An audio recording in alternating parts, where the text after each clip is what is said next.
Alrighty.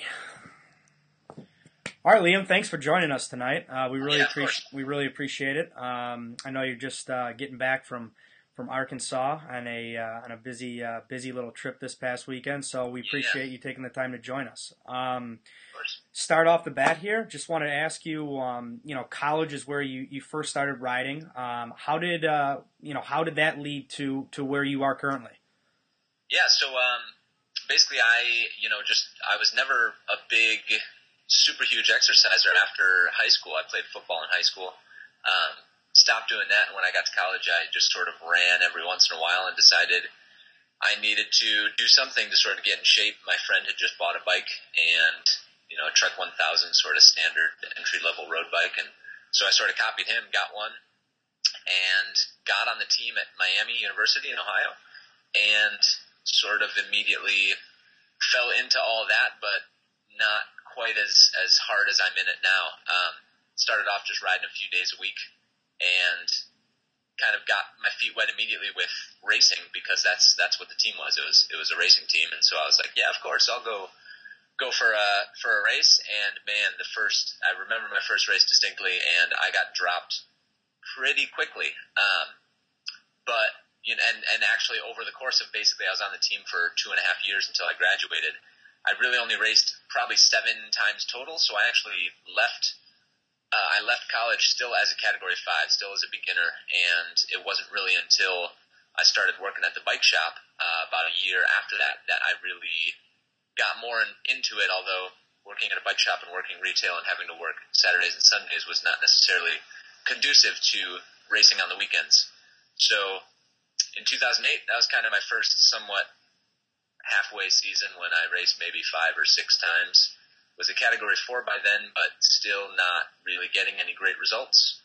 And at the end of 2008, I raced the Glencoe Grand Prix. It was the second year that the race had been going on, and I actually sprinted for a banana bread preem, and managed to get the preem and then stay away for the win. And that sort of cemented in my head this idea that, oh, maybe I can actually race bikes. So tried and trained a whole lot that off season, and then entered 2009 really gung-ho about racing, and kind of haven't looked back, and upgraded several times in the process for the last couple of years. And now I'm Cat 1. I just got back from Arkansas racing my first professional stage race, which my legs still hurt from it, so it was fun though. Well, it's great to see that you've been able to have such success in a short period of time. You said you graduated from college in 2006 from Miami, and here it is 2012, and you're at a Category 1. Could you tell us probably during that whole span, the past 6 years, what's probably your most memorable moment during that time in cycling? Ooh, man, I know it's tough to put you on the spot there, but if you could just pick one. It is, and I guess if I were gonna pick one, it would probably be in '08. It was August of 2008, and that was at the Glencoe Grand Prix when I won that first race, because up until that time I didn't consider myself a racer. I had hairy legs, as you may or may not know. Pretty much one of the sort of rites of initiation into bike racing is that you shave your legs. Everybody does it for various reasons. They'll tell you all sorts of reasons, but primarily the reason is because that's what bike racers do. So if you're a bike racer, you race your legs. In 2008, you shave your legs, and in 2008, didn't shave my legs. I was not really considering myself a racer, but I did race every once in a while, and then kind of that moment, once I won, I crossed the line. I remember giving my mom and dad a call, and I was like, yeah, I just won, and that was kind of crazy. And so that sort of cemented in my head, hey, you know what, maybe I am and can be a bike racer, and that sort of catapulted everything and led to where I'm at now. That's great. And you mentioned, shaving your legs. Last week at the Lincoln Park Criterium was probably a time where you wanted to have hair on your legs because it was so cold and so windy and so brutal. Tell us, how you fared last weekend, and how are things going with Triple X this year? Yeah, things are going great. That was a new venue for us. We actually throw that race on, and for the past several years we've been throwing it in Sherman Park. And this year we moved it to the north side, to Lincoln Park, and had some success. Pretty much everything but the weather was a raging success, so we were pretty happy about that.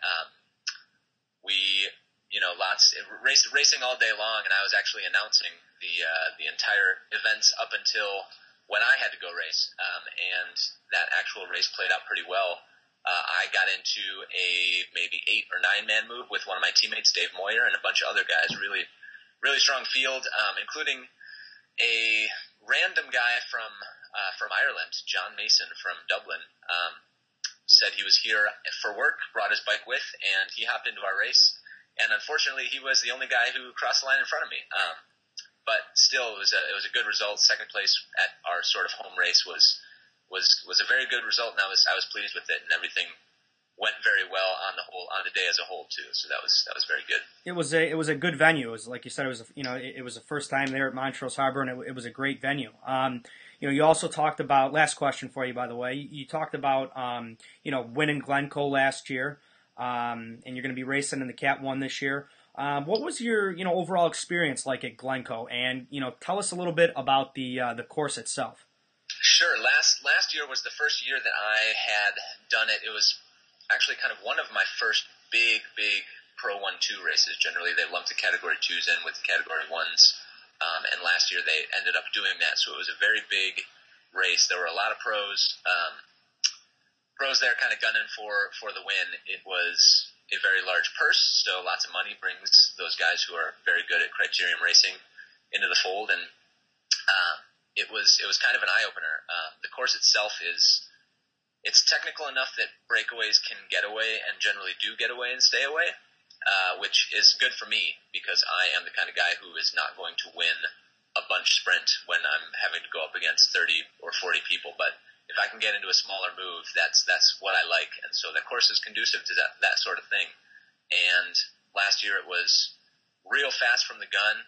A couple of pro teams, Jelly Belly was there, and they were sort of dictating the pace early on. And it was fast enough that there were a couple crashes that I got caught behind. I was actually behind Rashan Bahati, fell down with another guy, and I and maybe 10 other guys got caught behind that. And that was it for us. We could never catch back up to the group because they were just going too fast. But overall, it was a great experience. It was just it's nice to have something in sort of our backyard. We don't have to travel very far. We can actually ride up to the race since I'm in Chicago.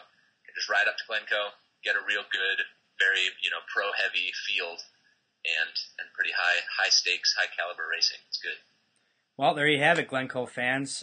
Second edition of Between the Spokes here with Liam Donoghue, and Liam's going to be joining us June 2nd up in Glencoe. Liam, we wish you the best of luck. Thanks for joining us today. Of course. Thank you, William. Appreciate it. And you guys can check out our Twitter feed at Glencoe GP and also on Facebook, Glencoe Grand Prix. Thanks a lot, Liam. We look forward to seeing you. Thank you, William.